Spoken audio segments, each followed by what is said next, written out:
Oh, howdy all, grab yourself a beer, it's time for some Path of Exile discussion. So today we got the full list of all of the tainted currencies that will be available in 3.16 in the Scourge League. So I want to go through them all, they finish with a bit of a doozy. I already mentioned the Tainted Exalt yesterday. Unpredictably adds or removes a mod from a corrupted rare item, and really a lot of this is going to come down to whether the unpredictability weights towards specific numbers of mods, or whether it's genuinely a 50-50 flip. If it's a 50-50 coin flip, this is really good. If it respects the existing 8 times the chance to get a 4 mod rare as a 6 mod rare, then it's not going to be very good. So that's just going to be something we'll work out through a bit of experimenting. But it's interesting being able to modify corrupted items again. And this has led to a lot of discussion about what the identity of corrupted items is. In my opinion, the identity of corrupted items has always been taking a large risk for a slight improvement on your item, not really about protecting it from further modification. Obviously, people that don't agree with that and that think that the identity is making an item unmodifiable haven't particularly liked all of these new currencies. Next, there's the Tainted Fusing Jewelers and Chromatics, which are rarer than they were originally going to be and better than they were originally going to be. Discussed those in yesterday's video. Next is a really interesting one, the Tainted Mythic Orb. So this is a tainted version of an Orb of Chance. Unpredictably either upgrades a corrupted item to unique rarity or destroys it. Now, this item I think is going to be a really significant one. And that's because there's a number of quite common unique items that are very good. These items are generally very cheap in trade leagues, but what I think you might be able to do with the Tainted Mythic Orb, and I've got to test this out, I've got to actually get my hands on some of these orbs and find out for sure. What I think you might be able to do is apply a Mythic Orb to something that is a rare item that's on a particular base that has only a common unique for it, and that already has good corruptions on it. And hopefully the Tainted Mythic Orb would actually, if you get successful with it and it turns into a unique, hopefully that would then retain those corruptions. So something I'm keen to try out. It's pretty common to get Viridian jewels during heist. I'm calling out Viridian specifically. It's also common to get Crimson and Cobalt ones, but Viridian have better uniques for them. It's pretty common to get Viridian jewels that are either 1 implicit corrupted or even 2 implicit corrupted, and almost always the ones that drop in heist are bad, usually because they have a mod count of 3, and 3 mod jewels tend to be a bit dicey. They need a good corrupt to make them worth using usually, or synergistic mods. So what the Tainted Mythic Orb could be done with, or let's say that you got something that's absolute rubbish, you got something that's got increased fire damage, increased damage with swords, and increased critical strike chance with spells. You know, just a total discordant mismatch of mods. And then it's got 2 implicit corruptions on it, one of which is really good. So let's say -1% reduced mana reservation, as it was in previous leagues, which is now 2% mana reservation efficiency. So you have that corrupt, and you also have, say, Overwhelm 2% physical resistance. At this point, you'd hit that thing with a Tainted Mythic Orb, and there are so many things you could hit that would be absolute massive jackpot hits if you got them. Not just even the top 2, like the top one being Unnatural Instinct, the second one being the Intuitive Leap, but you don't even need to hit those. You could hit something that's just a generally good but very niche Viridian Jewel, and you've got something that's a monster. So that's the way that I sort of expect Tainted Mythic Orbs will work. I also expect that there will be a specific probability to hit any given unique rarity tier.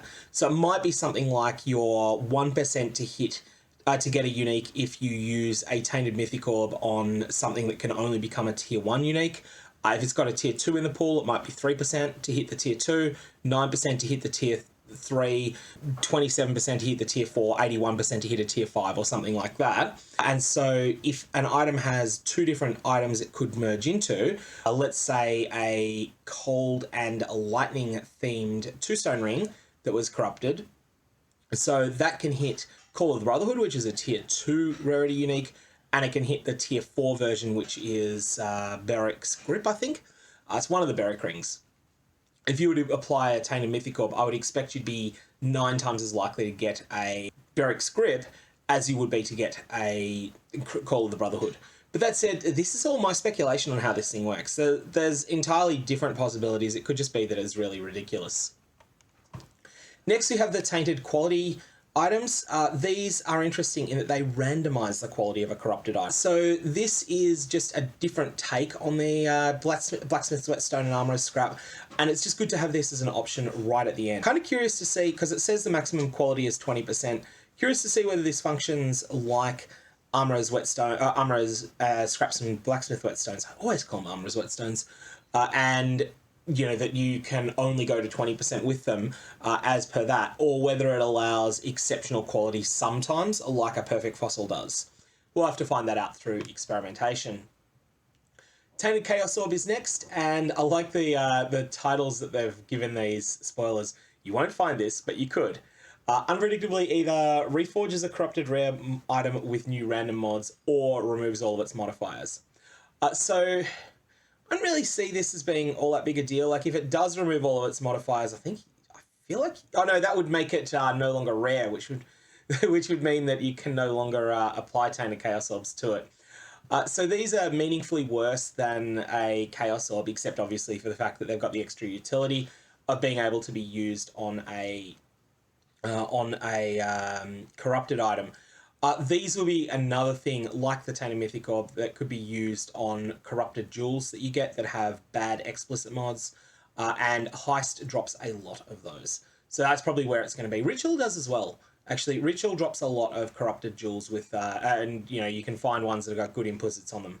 But then we've got the ridiculous one, the really, really, really, really ridiculous one, and this is the Tainted Divine Teardrop.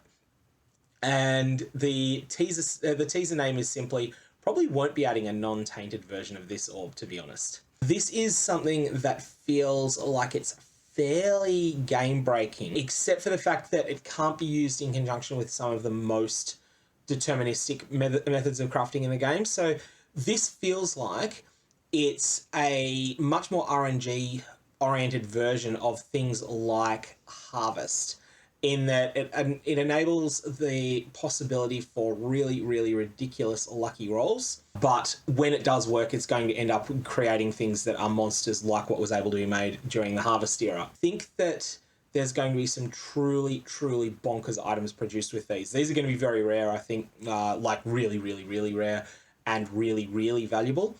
But for most players, I think they're probably not going to be worth using. These are going to be something that you will only use on items if you are confident that you can afford to have like 10 failures or so. And I think these will be expensive orbs because they're like the top end Harvest Crafts, their top end potential is so high that in a trade league environment, they're just going to be tremendously sought after. So yeah, if you get one of these, definitely hoard it, because there's some really ridiculous things that can be done with it. Anyways, that's all I've got on the Tainted Orbs at the moment. It does seem that this is all of the Tainted Orbs, and the Tainted Sacred Oil, or whatever it was, the one that was used to enhance a